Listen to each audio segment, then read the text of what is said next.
Now, for the regulators out there watching this, I just need to say that not all annuities are investments. Some annuities are considered savings vehicles. They're not actually what are called securities. An investment, technically, our money is at risk. And for many annuities, your money is not at risk. It's actually principal guaranteed by the insurance company. So with that said, here's the confusion around annuities. There's 4 different types. 3 of the types I'm going to discuss are fixed annuities, which means they're insurance contracts. You cannot lose money. The insurance company guarantees your money.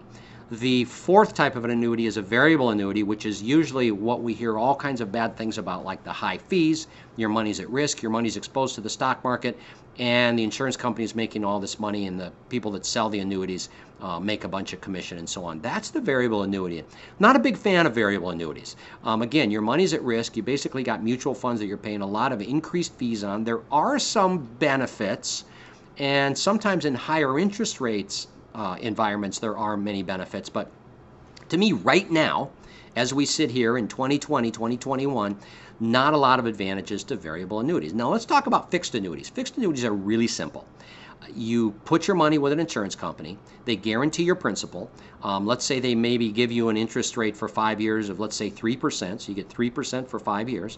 At the end of the 5 years, you can cash out your annuity. You take your principal and your interest back. There is no risk and there's no fees from a contractual standpoint. So it looks like a CD. Legally, it's not a CD. It's not issued by a bank. It's issued by an insurance company. But 5% for 3 years, if that is the current rate today, rates might be a little different today, might be very, very attractive. Everything other than that, other than the variable annuity and a fixed annuity, is sort of a modification of a fixed annuity. An immediate annuity is like a pension. If you're collecting a pension from a company and you're getting a monthly check, that is an annuity from a legal standpoint. And so people that say, oh, I don't like annuities, I always like to say, well, if you're getting a pension, you better get rid of the pension because, give your pension up because that's an annuity. So there's just a lot of confusion around annuities. An annuity can be a really good thing to own. My mom and dad have a significant amount of their retirement savings in the type of annuities where they get their principal guaranteed. And when they earn interest, they can never go backwards. They like that. I have some of my money in an annuity, but it may not be appropriate for you to have any of your money in an annuity. It depends on your individual situation. So annuities are not good or bad. It's the use of them that can be good or bad.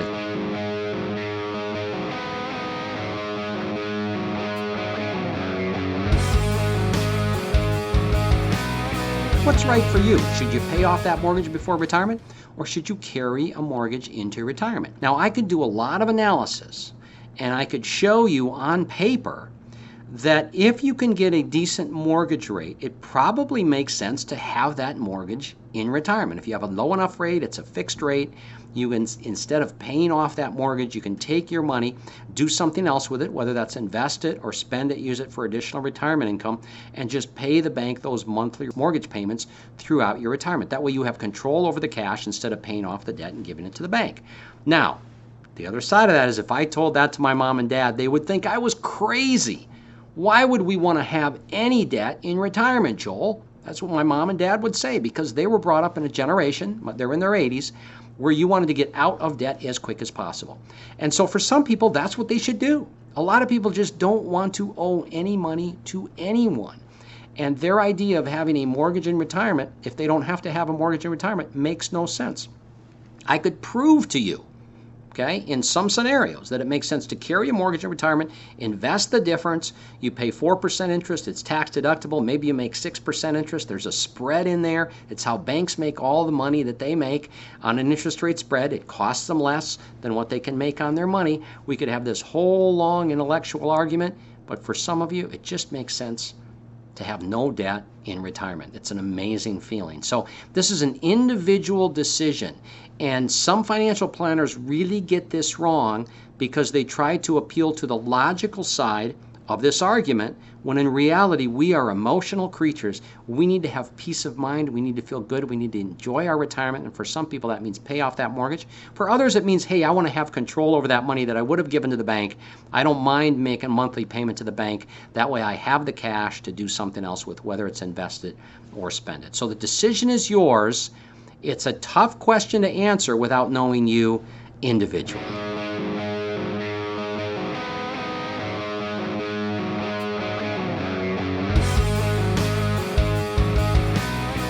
Most of us know that Social Security provides a retirement benefit, right? When my grandpa worked all his life in a factory, and then when he retired, he got a pension and he got Social Security. And the way his Social Security worked, of course, as most of us know, is he gets a check for the rest of his life, guaranteed by the United States government. If he died before my grandma, then my grandma would get some type of benefit. It might be her own, it might be his, but my grandma would also benefit from being my grandpa's spouse. So that's that retirement benefit that we all know of.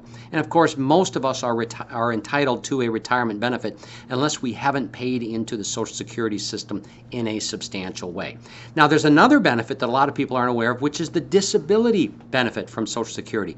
And this benefit is quite generous. So if you are, let's say, for example, in your 40s and you become permanently disabled, unable to work, or almost permanently disabled, there's a little discretion the administration has there, you can get a Social Security disability benefit, and it can be fairly substantial. It could be $2,000, $2,500, $2,800 a month of Social Security benefit that goes to you when you're disabled. You don't give up your retirement benefit if you collect disability benefits from the Social Security Administration. Another benefit that's available is for children.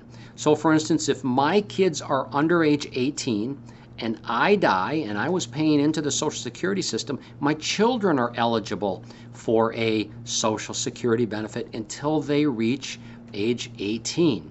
And then last but not least, there's a widow's benefit.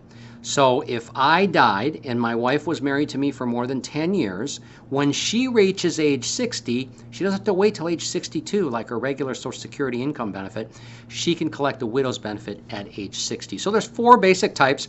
There's the retirement benefit, the widow's benefit, the disability benefit, and the children's benefit. Those are the four different types of Social Security benefits that are available to you.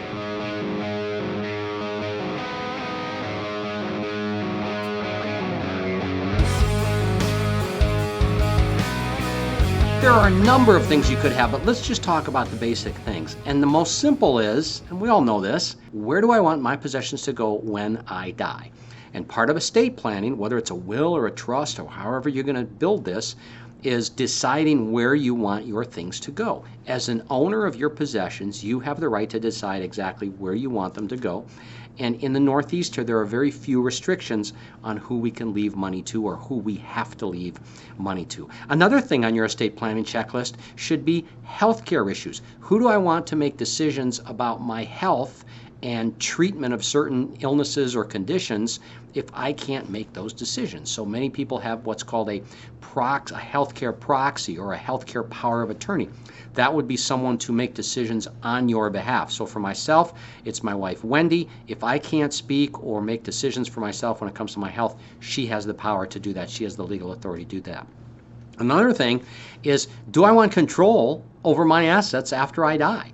Yeah, I can pass away, and actually in this situation, I do have a trust, and that trust dictates how my assets get paid out. So I don't want everything paid out to my kids in a lump sum. So that's just another thing that you should think about. Don't have to do it the way we did it, but the question is, do I want control over my assets when I die? And then last but not least, certainly not last, but another item would be your assets. Do you want your assets protected while living or at death? That could mean insurance. It could mean legal protections from nursing home care or from lawsuits. It could be protecting your assets in case your kids get sued. So there are a number of things on this estate planning checklist that we should have. But start with, where do I want my assets to go when I pass away?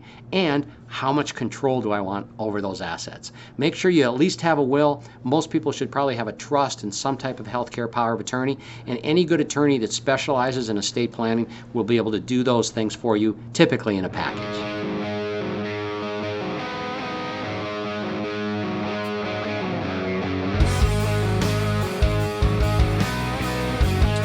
Big subject that always comes up and people have a lot of concerns about. It's a conversation that, well, we're going to talk about it and we're going to talk about it. Meanwhile, it gets more and more expensive and you still have that exposure. Long-term care insurance, very often people say, that's too expensive. I don't want to pay insurance for a nursing home.